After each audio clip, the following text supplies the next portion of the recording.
За сайн байцгаана уу. Өнөөдөр Төв аймгийн Жаргалан цумын манай компани талбай дээр ирээдүйн өнөөдөр 26 оны 3 сарын 21.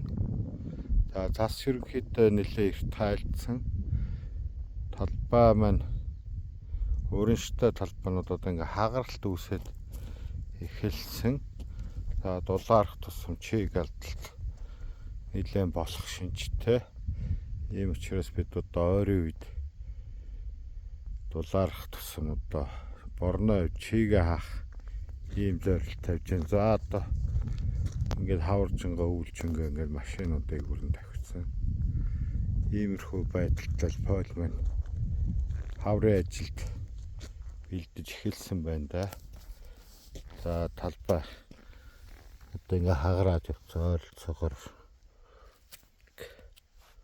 бараг 1 см 2 см шахан хагаралт үүсээ явцсан.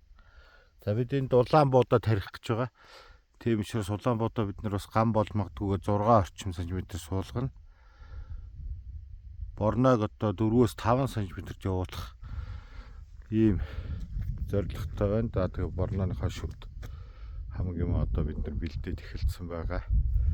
Дараагийн 7 хоногт 27-8-нд нэг юм орж магадгүй гэсэн тэрний дараа тэгээд